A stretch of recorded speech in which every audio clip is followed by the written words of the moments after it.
diferencias.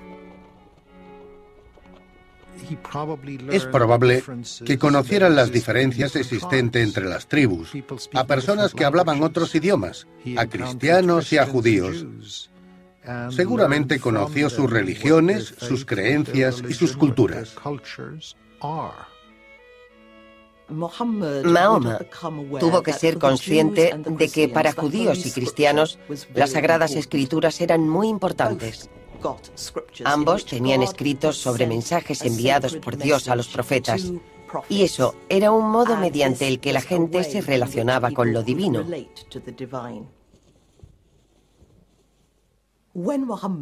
Cuando Mahoma tenía 25 años, sufrió un cambio muy importante en su vida. Una viuda rica llamada Khadija le pidió que llevara sus caravanas a Siria. Mahoma cogió sus mercancías, condujo la caravana a Siria e hizo un trabajo increíble. El respeto que ella sentía por él se convirtió en admiración y se informó mediante uno de sus amigos. Poco después, Khadija le pidió a Mahoma que se casara con ella.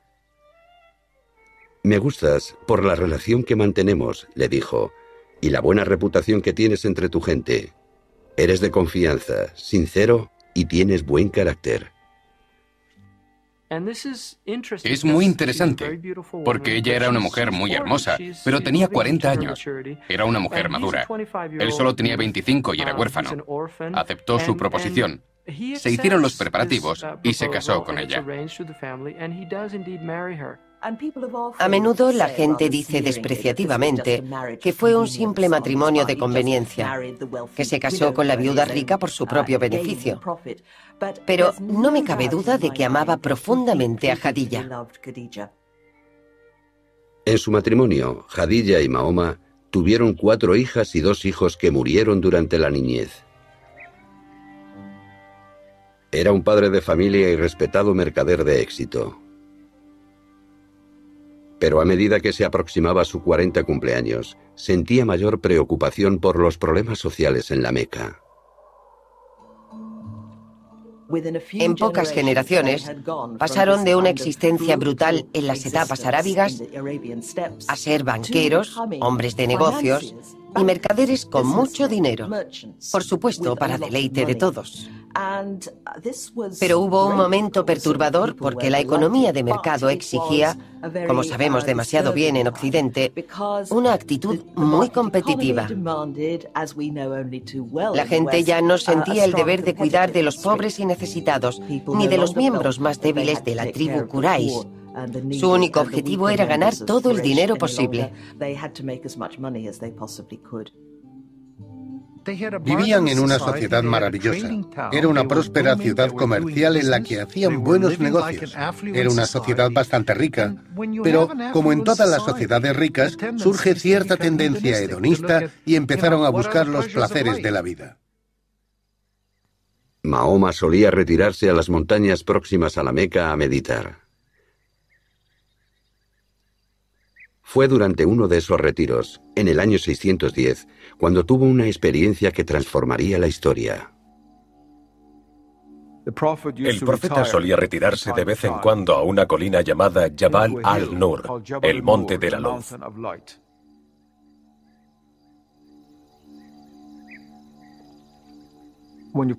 En la cima del monte al que todavía suben muchos peregrinos hay una cueva llamada Al-Jara en árabe. A ella solía retirarse el profeta para dedicarse a la contemplación y a la oración, a estar tranquilo con Dios. La revelación fue un hecho inmediato. La bajada de los cielos fue repentina. Mahoma despertó de su sueño y se sintió rodeado por una aterradora presencia divina.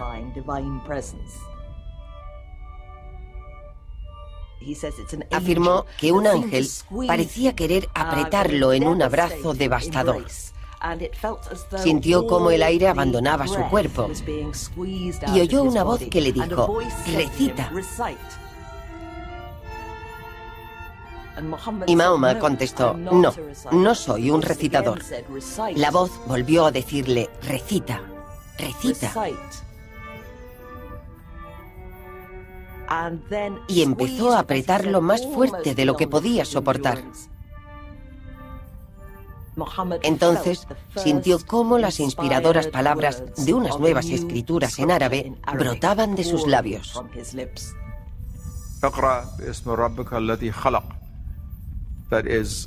Significa, recita en el nombre de tu Señor Creador.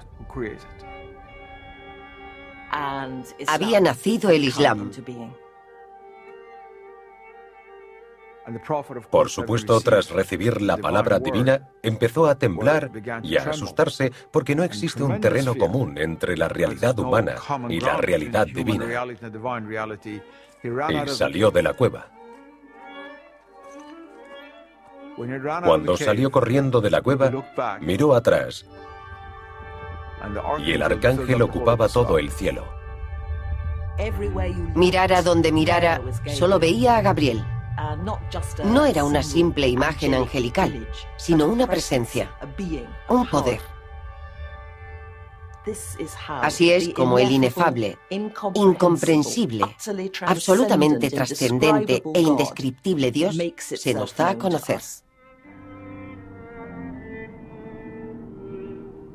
Fue algo que le impactó profundamente. Cuando bajó del monte, estaba temblando. Creo que estaba en estado de choque. Se trataba de un hombre que había salido en busca de una realidad trascendental, y ésta le había respondido.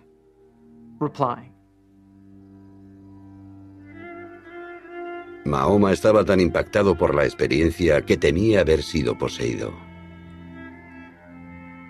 Y corrió a casa en busca de Jadilla. Buscó refugio en sus brazos y le dijo, cúbreme, cúbreme y abrázame hasta que haya pasado el terror. Jadilla fue quien lo reconfortó. Le preguntó, ¿acaso me he convertido en un adivino? Y ella le dijo, no, querido, Dios no hace esas cosas, y esto ha sido una revelación divina. El mensaje que Mahoma recibió en el Monte de la Luz fue sencillo. Debía recitar la palabra del único Dios verdadero. Pero Mahoma dudó que su experiencia hubiese sido genuina. Jadilla pensó que podía ser buena idea consultar a su primo Waraka, que era cristiano. Le dijo, tenemos que consultar a alguien que sepa de esas cosas, porque si dices que ha recibido un mensaje de Dios, bueno, ya ha habido mensajes. Así que preguntémosle a Waraka, que conoce las Escrituras, conoce la Torá y los Evangelios.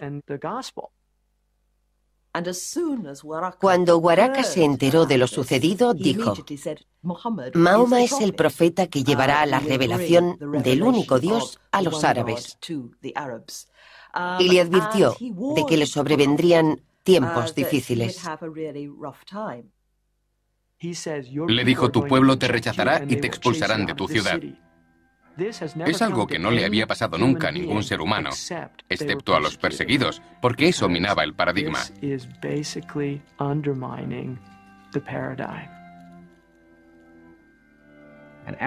Tras un tiempo, Mahoma empezó a darse cuenta de que los mensajes que había recibido encajaban con un patrón que él conocía de la tradición judía y la cristiana. Fue consciente de la existencia de los profetas, personas que reciben mensajes divinos, y de que él mismo se había convertido en uno de ellos. En Estados Unidos, cuando se habla de profecía, inmediatamente nos acordamos de la imagen de Charlton Heston con la gran barba y la túnica ondeando al viento. Pensamos en los profetas como personas de ropa